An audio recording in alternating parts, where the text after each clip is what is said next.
ശ്രീമതി അഞ്ജന ശങ്കർ, നമ്മൾ നേരത്തെ സംസാരിച്ചപ്പോൾ ഞാൻ പറഞ്ഞു, അതായത് കൂടുതൽ ഇസ്രായേലിനെ ആക്രമിച്ചതിനേക്കാൾ കൂടുതൽ ഗൾഫ് രാജ്യങ്ങളിലേക്കാണ് ഇറാൻ മിസൈലുകളും ഡ്രോണുകളും തൊടുത്തത്. കാരണം അതിൻ്റെ ആ ദൂരപരിധി ഒരു പ്രധാനപ്പെട്ട കാരണമാണ്. ഇറാനെ സംബന്ധിച്ച് ഇസ്രായേലിലേക്ക് എത്തുന്നതിനേക്കാൾ എളുപ്പമാണ് ഗൾഫ് രാജ്യങ്ങളിലുള്ള അമേരിക്കയുടെ വ്യോമത്താവളങ്ങളെ ആക്രമിക്കാൻ. അപ്പോൾ ഇന്ന് ഈ സമാധാന ചർച്ചകൾ കഴിഞ്ഞാൽ അതിപ്പം പോസിറ്റീവായാലും നെഗറ്റീവായാലും ഗൾഫ് രാജ്യങ്ങളുടെ നിലപാട് ഇറാനുമായിട്ട് എങ്ങനെയായിരിക്കും? സൗദി അറേബ്യ ഇറാനുമായി ഒരു നല്ല ബന്ധം ആഗ്രഹിക്കുന്നുണ്ട്, ഒരു ഊഷ്മള ബന്ധം ആഗ്രഹിക്കുന്നുണ്ട്. പക്ഷെ മറ്റ് ഗൾഫ് രാജ്യങ്ങൾ അതിനോട് അനുകൂലിക്കുമോ?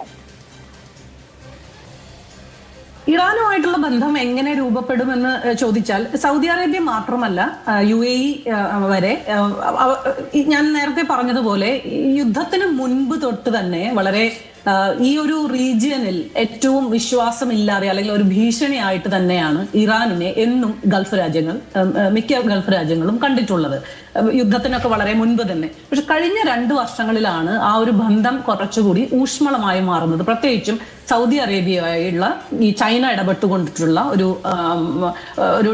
ഡിപ്ലോമാറ്റിക് ചർച്ചകൾ വഴി ആ ഒരു ബന്ധം പുനഃസ്ഥാപിക്കുന്നു, ഡിപ്ലോമാറ്റിക് ബന്ധം. UAE-യും അതെ, ഹൈ ലെവൽ വിസിറ്റുകൾ നടക്കുന്നു. അങ്ങനെ ഒരു ഊഷ്മളമായ ബന്ധം അല്ലെങ്കിൽ ഒരു ചെറിയൊരു ട്രസ്റ്റ് റീബിൽഡ് ചെയ്യുന്ന തരത്തിൽ ഈ ബന്ധം പ്രോഗ്രസ് ചെയ്യുന്ന സമയത്താണ് ഇപ്പോൾ ഈ ഒരു പുതിയ സംഘർഷം ഉണ്ടാവുകയും, ഇത് മുൻപുള്ള പല ചർച്ചകളിലും ഞാൻ പറഞ്ഞതുപോലെ ഗൾഫ് രാജ്യങ്ങളെ അറ്റാക്ക് ചെയ്യുന്നത് വഴി എന്തോ ഒരു ഗുഡ് വിൽ ആണോ ഈ ഗൾഫ് രാജ്യങ്ങളുമായി ഇറാൻ ബിൽഡ് ചെയ്തെടുത്തിട്ടുണ്ടായിരുന്നത്, അത് പൂർണ്ണമായും നശിപ്പിക്കുകയാണ് ഇറാൻ ചെയ്തത്. ഇറാൻ ഇതൊരു വലിയ ലെവറേജ് ആയാണ് കണ്ടത്. കാരണം അമേരിക്കയെ നേരിട്ട് അറ്റാക്ക് ചെയ്യാൻ സാധിക്കാത്തത് കൊണ്ട് അവരുടെ ക്രിട്ടിക്കൽ ആയിട്ടുള്ള ഇൻഫ്രാസ്ട്രക്ചറുകളെ അറ്റാക്ക് ചെയ്യുമ്പോൾ ഈ മിലിറ്ററി ബേസുകൾ US-ന്റെ വലിയ അലൈസ് ആണ് ഗൾഫ് രാജ്യങ്ങൾ.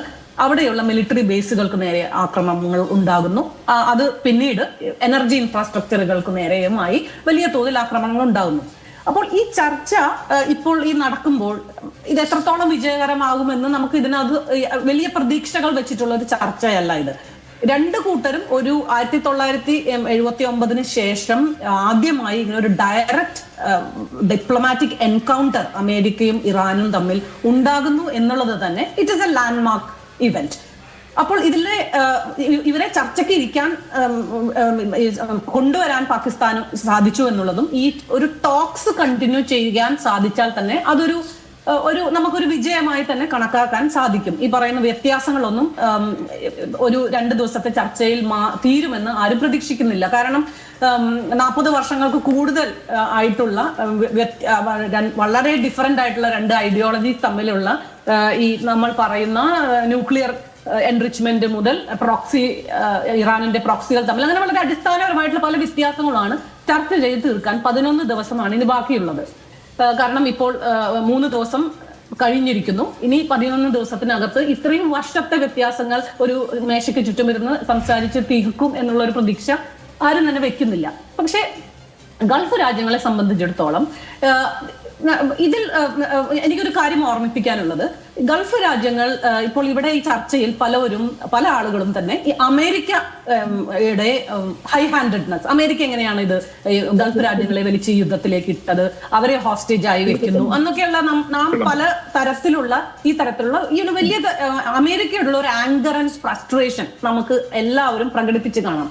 പക്ഷേ അടിസ്ഥാനപരമായി നാം ഒരു ഗൾഫ് പെർസ്പെക്റ്റീവിൽ നിന്ന് മനസ്സിലാക്കേണ്ടത്, ഈ യുദ്ധം തുടങ്ങിയ സമയം മുതൽ ഗൾഫ് രാജ്യങ്ങളിലെ ഉന്നത നേതാക്കളിൽ നിന്ന്, ഏറ്റവും ഹൈ ലെവൽ